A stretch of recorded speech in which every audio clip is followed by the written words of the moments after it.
Hello, everyone. When people think of a pharmacist, they usually picture someone in a white coat, standing behind the counter, reading prescriptions and handing out medicine. And yes, that's a big part of my job, to heal, to relieve pain, to explain treatments. But after more than 10 years of experience, I realized something profound. My pharmacy wasn't just a place for medication, it was a window into human life. The pharmacist is the closest health professional to you.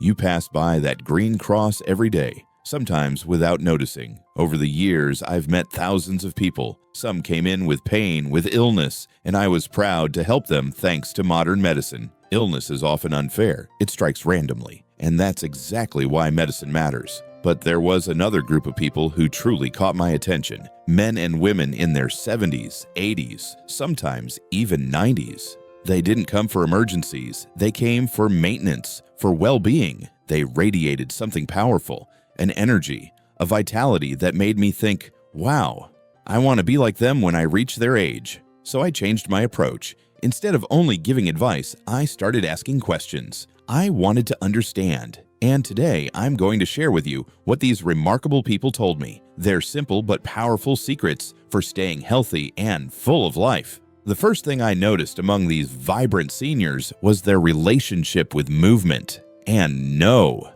I'm not talking about athletes running marathons at 80. It was much simpler than that. I remember one of my patients, let's call her Mrs. Martin. She was 84. She always came to the pharmacy on foot, rain or shine. One day, I offered to have her medicines delivered to save her the effort. She smiled and said something I'll never forget. "Oh no, coming here is my little walk. If I stop walking, I rust. The machine needs to run every day." That sentence stuck with me. For them, movement isn't a workout, it's a way of life. They walk, they cook, they garden, they fix things around the house. They fight against stillness without even realizing it.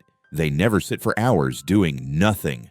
The takeaway: the body is made to move. And like a door that creaks when it stays closed, a body that doesn't move begins to seize up. It's not about performance. It's about consistency. The second secret was about food. When I talked with these older patients full of life, I expected to hear about fancy diets or exotic superfoods. Not at all. Their wisdom was often summed up in one simple line, like what a 78-year-old farmer once told me. "I never eat anything that was made in a factory. I only eat what I can recognize." It's simple, but it's genius. They cook real food: fruits, vegetables, eggs, meat. They naturally avoid the ultra-processed, overly sweet, overly salty products that fill our supermarkets today. They don't restrict themselves. They just eat real. They see their body as something precious, like a classic car. And you don't pour cheap fuel into a collector's car. They treat their bodies with that same respect. And the third secret might surprise you. It's not about medicine. It's not about muscles. It's about connection. I noticed that many of these healthy seniors didn't just come to the pharmacy to buy something. They came to talk, to smile, to connect. There was this couple, both 90 years old. They came together every month, curious, cheerful, chatting with everyone in line. One day, the husband told me, "The hardest part about getting old is watching your world shrink, so we make it a rule to go out and talk to people every single day. That's what keeps us young."